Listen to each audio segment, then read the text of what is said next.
Σήμερα γνωρίζουμε την Άννα, καθηγήτρια θεολογίας που άφησε τη ζωή στην πόλη και αφιερώθηκε στη βιολογική καλλιέργεια και την απλή ζωή εδώ στην εξοχή.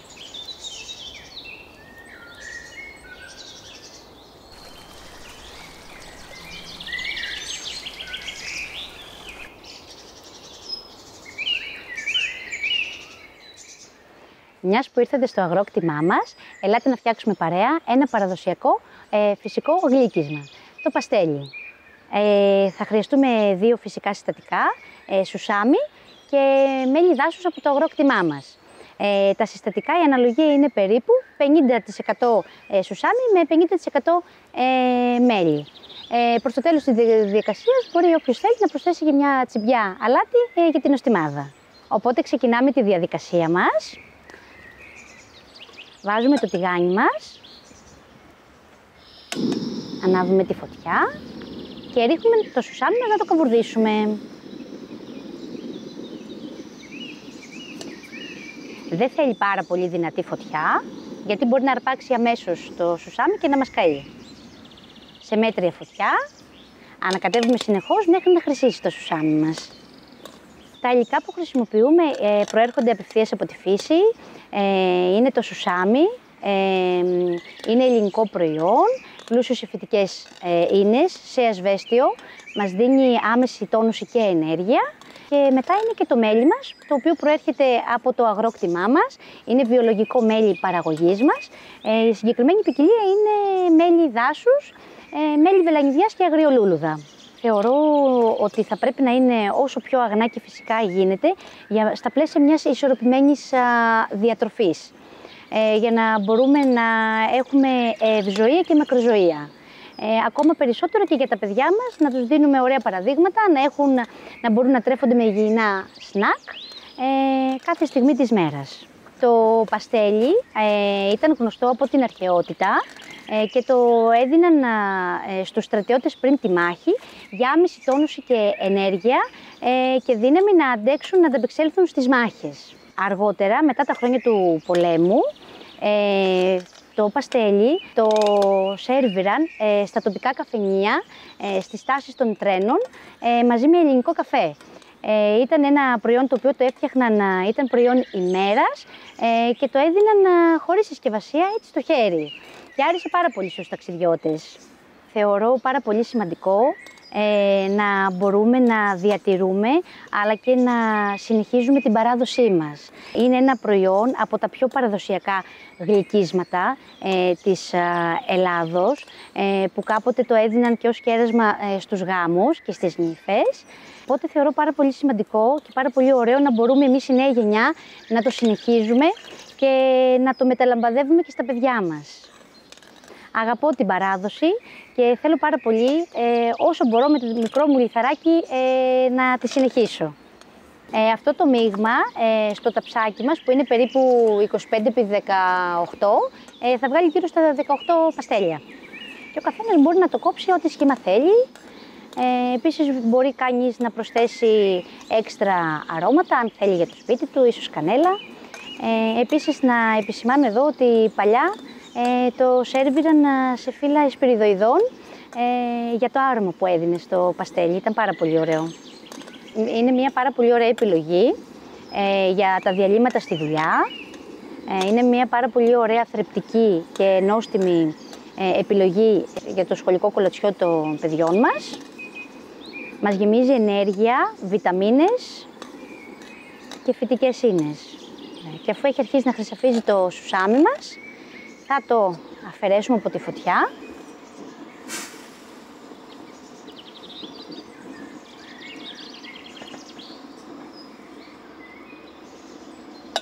Και θα προσθέσουμε το μέλι να πάρει και αυτό μια βράση.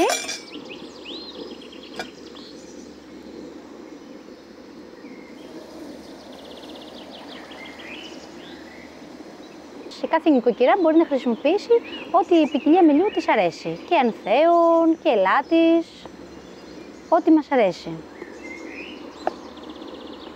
Η αλήθεια είναι ότι η καλή ποιότητα είναι αυτή, η καλή ποιότητα των πρώτων υλών και κυρίως του μελιού είναι αυτή που θα δώσει ένα πολύ ωραίο γευστικό αποτέλεσμα στο παστέλι μας. Θα περιμένουμε τώρα να πάρει μία βράση το μέλι μας, ούτως ώστε μετά να ρίξουμε πίσω το σουσάμι μας. Και αφού έχει πάρει μία βράση το μέλι μας, προσθέτουμε και το σουσάμι μας και ανακατεύουμε σε μέτρια φωτιά για να μην μας κολλήσει για λίγα λεπτά μέχρι να σφίξει το παστέλι μας.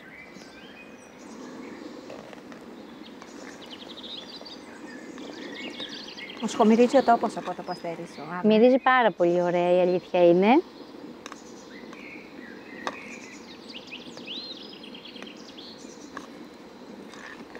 Και όταν τον τρώμε είναι ακόμα πιο νόστιμο. Όσο πιο αρωματικό είναι το μέλι που θα χρησιμοποιήσουμε, τόσο πιο νόστιμο θα βγει και το παστέλι μας. Πολλοί το κάνουν και με θυμαρίσιο μέλι, που είναι έτσι ένα ιδιαίτερα αρωματικό μέλι, και με ανθόμελο βέβαια. Εμείς το κάναμε με μέλι βελανιδιάς. Εμείς εδώ έχουμε χρησιμοποιήσει, ναι, μέλι βελανιδιάς, είναι και αυτό πολύ γευστικό και δίνει ένα πολύ ωραίο αποτέλεσμα. Και αφού έχει δέσει το μείγμα μας, τώρα θα το τοποθετήσουμε στο ταψάκι μας.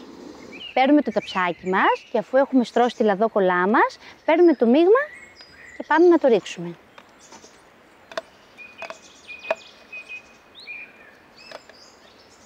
Θέλουμε γρήγορες κινήσεις, γιατί το παστέλι όσο το κρυώνει αρχίζει και σφίγγει γενικότερα. Και το απλώνουμε ομοιόμορφα στο ταψάκι μας.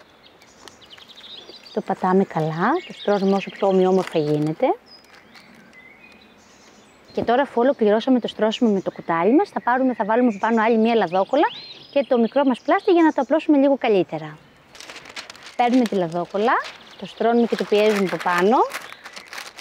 Το πατάμε λίγο και με τα χέρια μας να στρώσει και να απλώσει καλύτερα.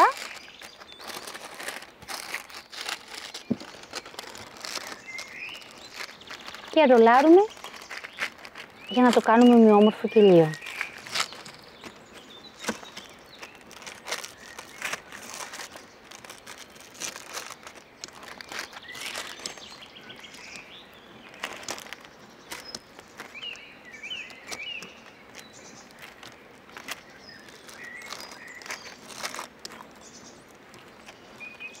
Ωραία. Και αφού έχουμε ολοκληρώσει τη διαδικασία μας, θα το αφήσουμε λίγα λεπτά να κρυώσει και μετά θα το κόψουμε. Δεν θα το κόψουμε κρύο, γιατί μετά θα μας δυσκολέψει πάρα πολύ γιατί σφίγγει. Πόσο περίπου θα το αφήσουμε? Θα το αφήσουμε 2-3 λεπτά και λίγο να αρχίσει να κρυώνει. Θα το κόψουμε και μετά θα το αφήσουμε κανένα 2 ωρίτσες να κρυώσει και μετά μπορούμε να το καταναλώσουμε.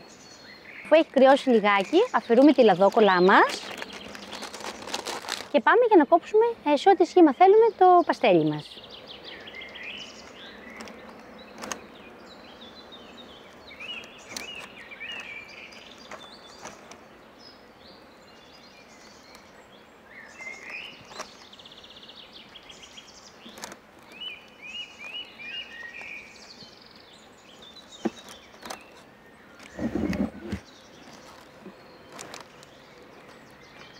Ωραίες μπάρες.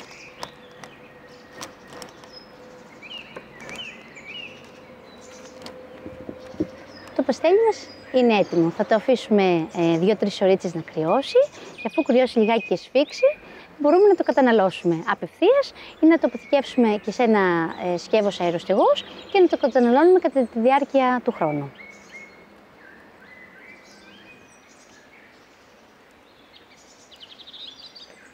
Να σε ευχαριστήσουμε, Άννα, που μας έδειξες την ελληνική παραδοσιακή μας ζάχαροπλαστική σήμερα εδώ στο αγρόκτημά σου και είμαστε ευγνώμονες γι' αυτό, πάνω σε ένα πάρα πολύ όμορφο και ντυμένο παραδοσιακό τραπεζομάντιλο. Εμείς σας ευχαριστούμε που ήρθατε εδώ για να σας δείξουμε την υπέροχη συνταγή του παστελιού μας. Πραγματικά είναι παραδοσιακά κεντήματα, ένα από τα παραδοσιακά κεντήματα τα οποία έχω λάβει ως κληρονομιά από την οικογένειά μου, περνώντας από γενιά σε γενιά, το οποίο θα δώσω και εγώ μια μέρα στις κόρες μου.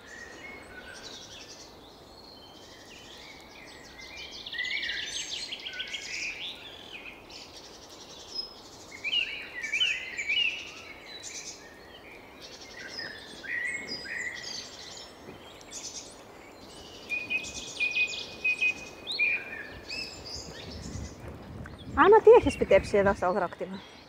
Εδώ σε αυτό το κτήμα θα βρούμε διάφορα αρωματικά βότανα, όπως ρίγανη και τσάι του βουνού.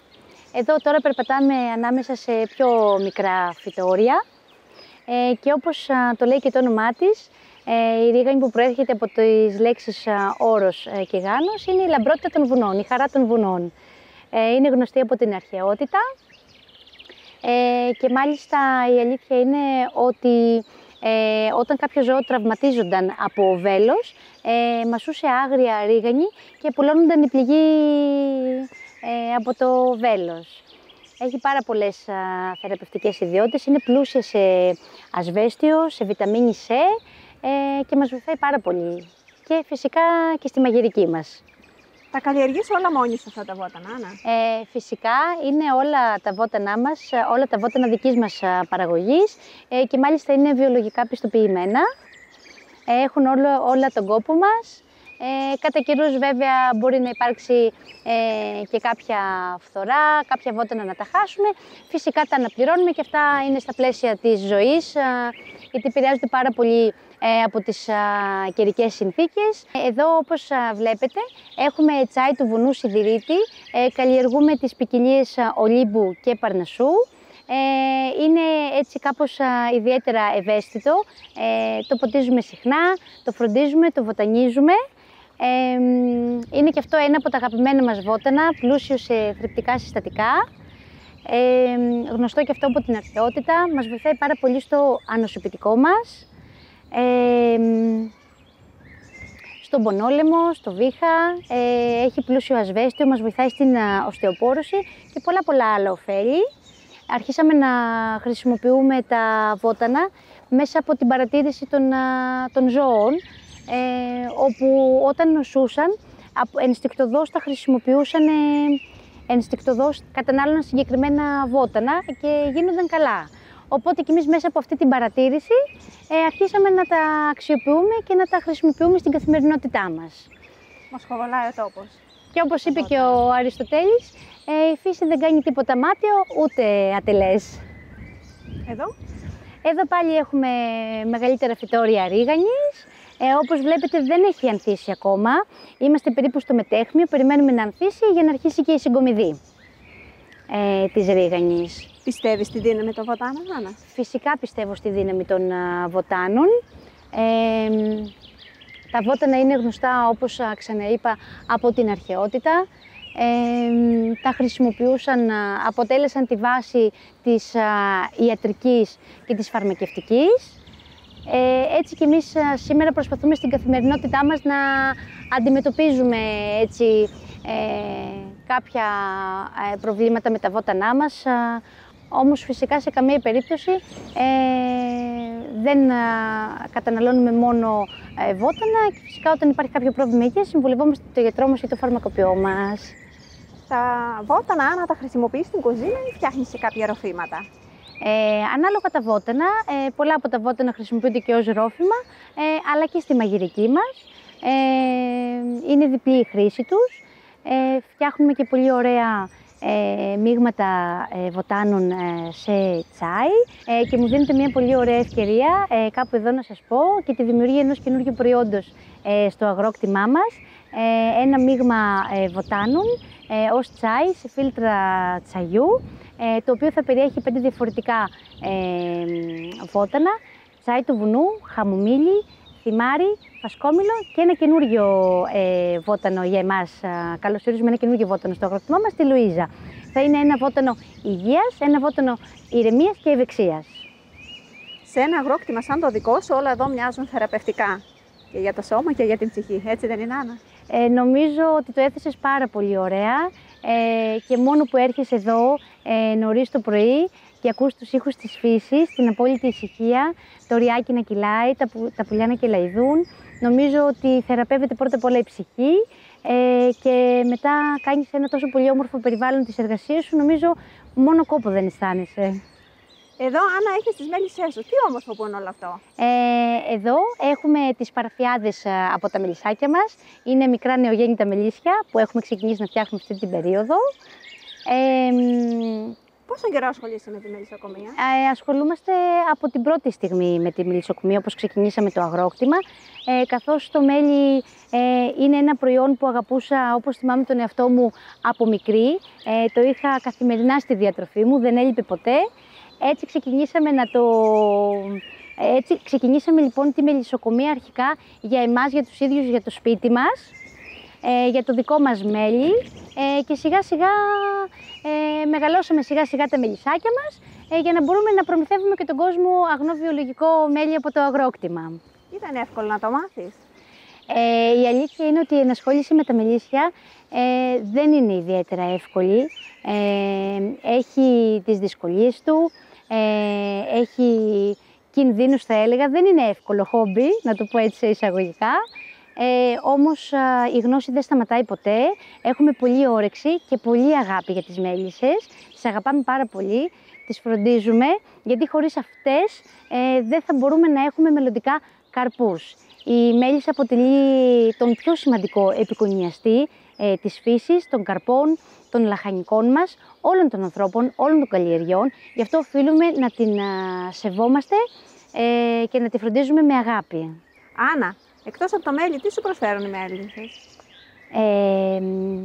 Από τις μέλισσες παράγουμε και άλλα πράγματα, εκτός από το μέλι φυσικά. Παίρνουμε πρόπολη, από την οποία φτιάχνουμε το βάμα πρόπολης, που είναι το φυσικό αντιβιωτικό.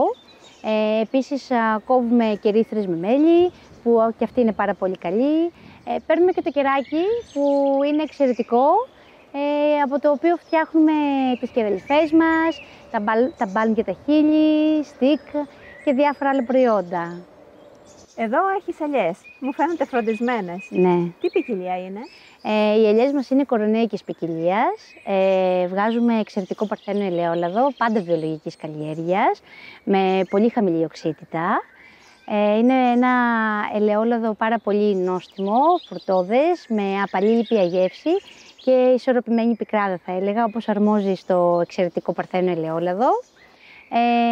Να αρπάξω ευκαιρία να πω ότι οι ελιές, το ελαιόλαδο είναι ένα προϊόν υψηλής διατροφικής αξίας. Αποτελεί, νομίζω, όπως όλοι ξέρουμε, τον ακρογωνιαίο λίθο της μεσογειακής μας διατροφής και μας βοηθάει πάρα πολύ η καλή ποιότητα του ελαιολάδου στην υγεία μας, στην υγεία της καρδιάς μας, στην υγεία του εγκεφάλου, στην υγεία του δέρματός μας, καθώς είναι πλούσιο σε βιταμίνη είναι γεμάτο αντιοξυδοτικά, φλαβονοειδή, είναι πάρα πολύ καλό. Και κάπου εδώ περπατάμε ανάμεσα στα διάφορα καρποφόρα δέντρα μας, όπως φουντικές, αμυγδαλιές, βερικοκές, κηδονιές, μιλιές, τι άλλο να πω, τι άλλο έχουμε, κερασιές, βυσσινιές, έχουμε πάρα πολύ ωραία καρποφόρα δέντρα, από τα οποία γευόμαστε τους καρπούς τους.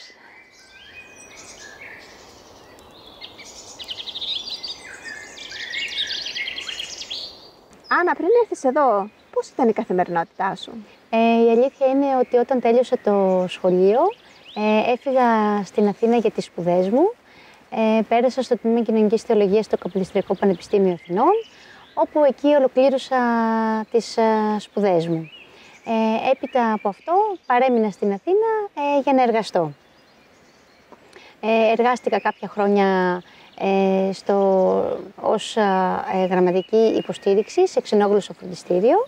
Τι ήταν αυτό που σε έκανε να πεις ως εδώ, θα αλλάξω ζωή? Η αλήθεια είναι ότι η αρχή γι' αυτό αποτέλεσε η δυσκολία της ανεργίας. Στην επαρχία νομίζω ότι αντιμετωπίζουν αρκετοί άνθρωποι αυτό, δεν είναι εύκολο να βρεις μια δουλειά. Οπότε είχαμε ξεκινήσει νωρίτερα να καλλιεργούμε, να αξιοποιούμε γενικότερα τα κτήματά μας και πήραμε την απόφαση σταδιακά να το κάνουμε και να το πάμε ένα βήμα παραπέρα επαγγελματικά, και όλα αυτά τα πολύ όμορφα και θρεπτικά προϊόντα που παραγάγαμε μπορούμε να τα δίνουμε και περαιτέρω και σε άλλους ανθρώπους που το επιθυμούν. Θυμάσαι τις πρώτες μέρες εδώ στο αγρόκτημα? Φυσικά θυμάμαι τις πρώτες μέρες εδώ στο αγρόκτημα, δεν θα μπορούσα να τις ξεχάσω. Το κτήμα μας έχει τον κόπο μας, τον προσωπικό μας κόπο, τον υδρότα μας. Ό,τι έχουμε φτιάξει, η αλήθεια είναι ότι έχει γίνει με τα δικά μας χέρια, τα δικά μου και του συζύγου και των παιδιών μας. Θυμάμαι τον καθαρισμό των κτημάτων, θυμάμαι τις περιφράξεις, θυμάμαι ακόμα τον εαυτό μου να κουβαλάω νερό με τον κουβά από το ποτάμι, να αρχίζουμε να ποτίζουμε τις σελίτσες μας πριν ακόμα κάνουμε τη δικτύωση του νερού. Ήταν μια δύσκολη περίοδος για εμάς, δεν θα πω ότι ήταν όλα εύκολα και ρόδινα. Ήθελε κόπο, αγώνα και πίεση χρόνου, με μικρά παιδιά φυσικά, αλλά ωστόσο με πολλή αγάπη τα καταφέραμε και στήσαμε αυτό το πολύ όμορφο αγρόκτημα.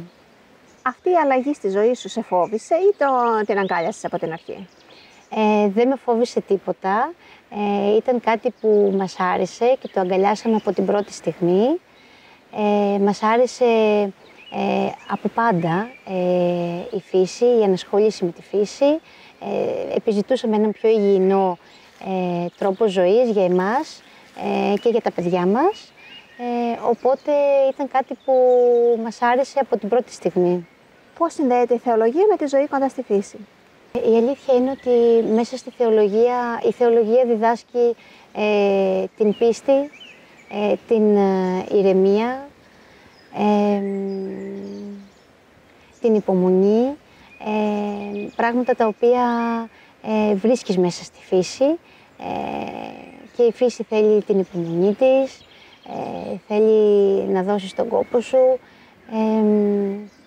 να πιστέψεις σε αυτό που κάνεις και σίγουρα θα λάβεις καρπούς μέσα από αυτό, όπως και μέσα από το Θεό, μέσα από την πίστη σου στο Θεό, η υπομονή και η πίστη στο Θεό, στο τέλος ο Θεός καταλήγει να σε βοηθάει και να σε στηρίζει. Αν σε ρωτούσα τι είναι ευτυχία για σένα, τι θα μου έλεγες?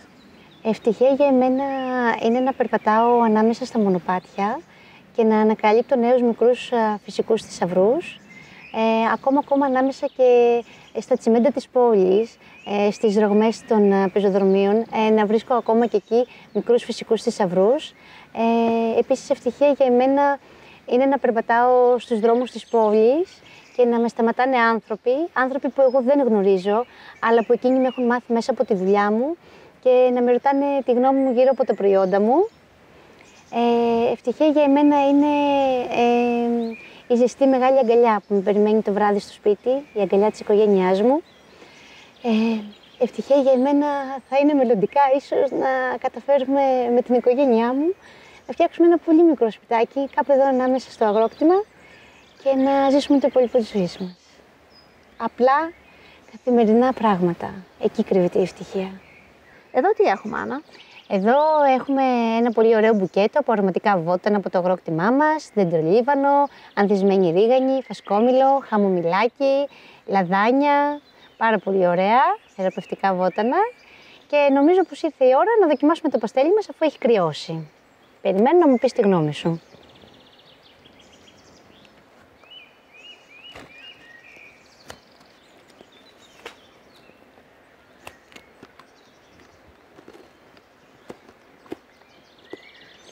Πώς σου φαίνεται?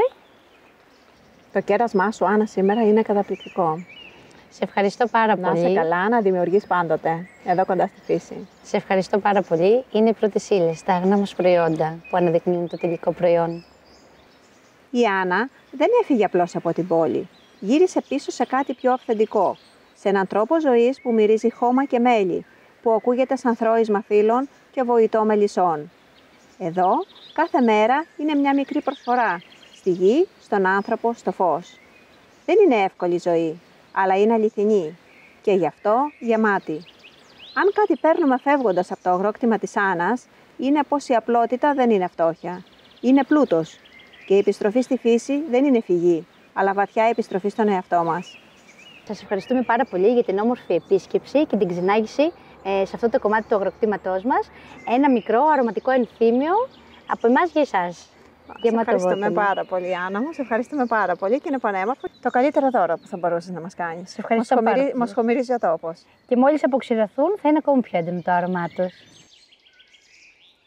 Αν σας άρεσε και το σημερινό μας βίντεο, κάντε εγγραφή στο κανάλι μας.